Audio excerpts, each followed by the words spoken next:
നമസ്കാരം. അധികാരം കയ്യിലിരുന്ന 10 വർഷക്കാലം കേരളത്തിലെ സർവകലാശാലകളെ മുഴുവൻ സ്വന്തം പാർട്ടി അണികൾക്കും നേതാക്കളുടെ ഭാര്യമാർക്കും ജോലി കൊടുക്കാനുള്ള വെറും പാർട്ടി ഓഫീസുകളുടെ അനുബന്ധ സ്ഥാപനങ്ങളാക്കി മാറ്റിയവർ ഇപ്പോൾ കസേര തെറിച്ചപ്പോൾ മാത്രം ഉന്നത വിദ്യാഭ്യാസത്തിന്റെ സ്വയംഭരണത്തെക്കുറിച്ച് ഓർത്ത് കണ്ണീരൊഴുക്കുന്ന വിചിത്രമായ കാഴ്ചയ്ക്കാണ് കേരളം സാക്ഷ്യം വഹിക്കുന്നത്. കോട്ടയം MG സർവകലാശാല സെനറ്റിലേക്ക് ഗവർണർ നിയമനം നടത്തിയപ്പോൾ അതിൽ കാവ്യവൽക്കരണം ആരോപിച്ച് രംഗത്തെത്തിയ പ്രതിപക്ഷ നേതാവ് പിണറായി വിജയന്റെ പുതിയ നിലപാടാണിപ്പോൾ പുതിയ UDF സർക്കാരിലെ ഉന്നത വിദ്യാഭ്യാസ മന്ത്രി റോജി M. ജോൺ തള്ളിക്കളഞ്ഞത്. MG സർവകലാശാലയുടെ മതേതര മൂല്യങ്ങളെക്കുറിച്ചുള്ള പിണറായി വിജയന്റെ പ്രസ്താവന വെറും രാഷ്ട്രീയ കാപട്യവും ചരിത്ര വിസ്മൃതിയുമാണെന്നാണ് റോജി M. ജോൺ തുറന്നടിച്ചത്. കസേര പോയപ്പോൾ മാത്രം പെട്ടെന്നുണ്ടായ ഈ ഒരു ഗാന്ധി ഭക്തിയും സംഘപരിവാർ വിരോധവും വെറും ഉപരിവിപ്ലവമായ രാഷ്ട്രീയ നാടകം മാത്രമാണെന്ന് കേരളത്തിലെ പ്രബുദ്ധരായ ജനങ്ങൾക്ക് കൃത്യമായി ബോധ്യമുണ്ടെന്ന് മന്ത്രി ഓർമ്മിപ്പിക്കുകയും ചെയ്തു. സ്വന്തം ഭരണകാലത്ത് കേരളത്തിലെ ഉന്നത വിദ്യാഭ്യാസ മേഖലയെ അക്കാദമികമായി തകർത്ത് തരിപണമാക്കിയ പിണറായി വിജയൻ UDF സർക്കാരിന്റെ സുതാര്യമായ നയങ്ങളെ വിമർശിക്കാൻ വളരേണ്ടതില്ല എന്നാണ് മന്ത്രി സാമൂഹിക മാധ്യമങ്ങളിലൂടെ വ്യക്തമാക്കിയത്. തങ്ങൾ ഭരിച്ചപ്പോൾ സർവകലാശാലകളിൽ വലിയ തോതിൽ പ്രതിരോധം തീർത്തു എന്ന് അവകാശപ്പെടുന്ന പിണറായി വിജയൻ സ്വന്തം ഭരണകാലത്ത് രാജ്ഭവന്റെ പടികൾ കയറിയിറങ്ങി നടത്തിയ അവിശുദ്ധ ഒത്തുതീർപ്പുകൾ സൗകര്യപൂർവ്വം വിസ്മരിക്കുകയാണ്.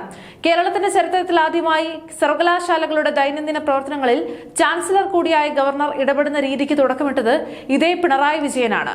കണ്ണൂർ സർവകലാശാല VC-യുടെ പുനർനിയമനത്തിന് വേണ്ടി 3 തവണ ഗവർണർക്ക് കത്തയച്ചതും രാജ്ഭവനിൽ നേരിട്ടെത്തി താങ്കൾ ആഗ്രഹിച്ച ആളെ VC ആക്കാൻ കാലുപിടിച്ചതും കേരളം മറന്നിട്ടില്ല. ഒടുവിൽ ആ അഡ്ജസ്റ്റ്മെന്റ് രാഷ്ട്രീയം പാളിയപ്പോഴാണ് സംഗതി പുറത്തു വന്നതും സുപ്രീം കോടതി ആ പുനർനിയമനം തന്നെ റദ്ദാക്കി നിങ്ങളെ നാണം കെടുത്തിയതും. സർവകലാശാല പദവികൾക്കായി ഒന്ന് ഞങ്ങൾക്ക് ഒന്ന് നിങ്ങൾക്ക് എന്ന രീതിയിൽ രാജ്ഭവനുമായി അധികാര വിലപേശൽ നടത്തി അനർഹരായ സ്വന്തക്കാരെ തിരികെ കയറ്റിയത് ഇതേ പിണറായി വിജയന്റെ ഭരണകാലത്താണ്. അതുമാത്രമല്ല, കണ്ണൂർ സർവകലാശാലയുടെ സിലബസിൽ സംഘപരിവാർ താത്വികരുടെ വർഗീയ ആശയങ്ങൾ ഔദ്യോഗികമായി തിരികെ കയറ്റാൻ പരവതാനി വിരിച്ചു കൊടുത്തതും ഇതേ കമ്മ്യൂണിസ്റ്റ് ഭരണകാലത്താണ്. അന്ന് സ്വന്തം ഭരണം രാഷ്ട്രീയ പ്രതിസന്ധിയിലാകുമ്പോഴൊക്കെ ഗവർണറുടെ ഫാസിസ്റ്റ് നയങ്ങൾക്കെതിരെ വിദ്യാർത്ഥി സംഘടനയായ SFIയെ തെരുവിലിട്ട് സമരനാടകം കളിപ്പിക്കുകയും ഒടുവിൽ ഗവർണറെ കണ്ട് ചായ കുടിച്ചു പിരിയുമ്പോൾ സ്വിച്ച് ഓഫ് ചെയ്യുമ്പോൾ ബൾബ് കെടുന്നതുപോലെ സമരം അവസാനിപ്പിക്കുകയും ചെയ്ത പിണറായി വിജയനാണ് ഇപ്പോൾ UDF സർക്കാരിനെ കുറ്റപ്പെടുത്താൻ വരുന്നത്. കമ്മ്യൂണിസ്റ്റ് ഇരട്ടത്താപ്പ് ജനങ്ങൾക്ക് കൃത്യമായി അറിയാം. സർവകലാശാലയിൽ ഗവർണർ കുറച്ചുപേരെ നോമിനേറ്റ് ചെയ്താൽ അത് കാവ്യവൽക്കരണം എന്നാൽ വർഷങ്ങളോളം സ്വന്തം പാർട്ടി പ്രവർത്തകരെയും യോഗ്യതയില്ലാത്ത പോഷക സംഘടന നേതാക്കളെയും നേതാക്കളുടെ ഭാര്യമാരെയും യൂണിവേഴ്സിറ്റികളിൽ തിരികെ കയറ്റിയപ്പോൾ അത് മതനിരപേക്ഷത ജനാധിപത്യവും. എന്ത് മനോഹരമായ കമ്മ്യൂണിസ്റ്റ് ന്യായീകരണമാണ്! സ്വന്തം ചിന്താഗതിക്കാർ ഇരുന്നാൽ പുരോഗമനവും മറ്റൊരാൾ ഇരുന്നാൽ വർഗീയത എന്ന ഇരട്ടത്താപ്പ് കേരളം പണ്ടേ തിരിച്ചറിഞ്ഞതാണ്.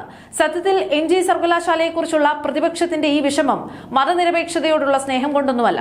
വർഷങ്ങളായി ഏകാധിപത്യപരമായി തങ്ങൾ കൈവശം വെച്ചിരുന്ന സ്വന്തം പാർട്ടി ഓഫീസുകൾ പോലെ ഭരിച്ചിരുന്ന കലാലയങ്ങളിൽ ഇനി ഏകപക്ഷീയമായ ആധിപത്യം തുടരാൻ കഴിയില്ലെന്ന ഭയമാണ് പിണറായി വിജയനെ ഇപ്പോൾ നയിക്കുന്നത്. കേരളത്തിലെ കലാലയങ്ങളെല്ലാം SFIയുടെ മാത്രം കുടക്കീഴിൽ നിൽക്കണമെന്നും അവിടെ തങ്ങൾക്ക് വിയോജിപ്പുള്ള മറ്റു രാഷ്ട്രീയ ആശയങ്ങളുള്ള ഒരാൾ പോലും വരാൻ പാടില്ലെന്നുമുള്ള ഫാസിസ്റ്റ് ചിന്താഗതിയാണ് പിണറായിക്കുള്ളത്.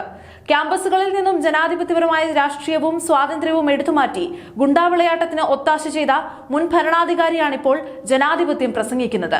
മഹാത്മാഗാന്ധിയുടെയും ജവഹർലാൽ നെഹ്റുവിന്റെ മതേതര ജനാധിപത്യ മൂല്യങ്ങളെ നെഞ്ചേറ്റുന്ന പുതിയ UDF സർക്കാരിന്റെ നിലപാട് തികച്ചും സുതാര്യമാണ്. സർവകലാശാലകളെ പാർട്ടി താല്പര്യങ്ങൾക്കനുസരിച്ച് തരം താഴ്ത്തുന്ന കമ്മ്യൂണിസ്റ്റ് ശൈലിയല്ല ഈ ഒരു സർക്കാരിന്റേത്. നിയമവിരുദ്ധമായ ഇടപെടലുകൾ ആരുടെ ഭാഗത്തു നിന്നുണ്ടായാലും അതിനെ പൂർണ്ണമായും ഭരണഘടനാപരമായി പ്രതിരോധിക്കുന്ന നയമാണ് ഈ സർക്കാരിന്റേതെന്ന് ഉന്നത വിദ്യാഭ്യാസ മന്ത്രി റോജി M. ജോൺ വ്യക്തമാക്കി കഴിഞ്ഞു. കേരളത്തിന്റെ ഉന്നത വിദ്യാഭ്യാസ മേഖലയെ കാവ്യവൽക്കരിക്കാനോ മറ്റേതെങ്കിലും തരത്തിൽ വർഗീയവൽക്കരിക്കാനോ ഉള്ള ഏത് ശ്രമത്തെയും എന്തു വില കൊടുത്തും ഈ സർക്കാർ ചെറുക്കും. അതിന് മുൻ ഭരണാധികാരികളെ പോലെ രാജ്ഭവനിൽ പോയി ചായ കുടിച്ച് അഡ്ജസ്റ്റ്മെന്റ് നടത്തേണ്ട കാര്യം UDF സർക്കാരിനില്ല. സ്വന്തം ആളുകൾ അല്ലാത്തവർ സർവകലാശാല പദവികളിൽ വന്നാൽ അത് അപകടമാണെന്ന പിണറായി വിജയന്റെ കാവ്യവൽക്കരണ കരച്ചിലിന്റെ സബ് ടൈറ്റിൽ പോലും കേരളത്തിലെ ജനങ്ങൾക്ക് കൃത്യമായി അറിയാം. ജനങ്ങളാൽ പുറന്തള്ളപ്പെട്ട നേതാക്കൾ ഇനിയെങ്കിലും ഈ കപട നാടകങ്ങൾ അവസാനിപ്പിക്കുന്നത് നന്നായിരിക്കും.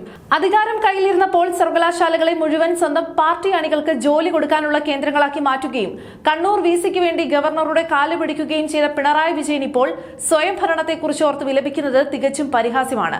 തങ്ങൾ ഭരിച്ചപ്പോൾ യൂണിവേഴ്സിറ്റികളിൽ സ്വന്തക്കാരെ തിരികെ കയറ്റിയത് പുരോഗമനവും, എന്നാൽ മറ്റുള്ളവർ വന്നാൽ അത് കാവ്യവൽക്കരണവുമാണെന്ന് പറയുന്ന പിണറായിയുടെ ഇരട്ടത്താപ്പിന് ഉന്നത വിദ്യാഭ്യാസ മന്ത്രി റോജി എം ജോൺ കൃത്യമായ മറുപടി നൽകി കഴിഞ്ഞു.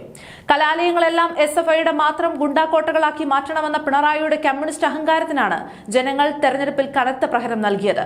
ഭരണഘടനാപരമായി സർവകലാശാലകളുടെ സുതാര്യത ഉറപ്പുവരുത്താൻ പുതിയ UDF സർക്കാരിന് കൃത്യമായ ബോധ്യമുണ്ട്.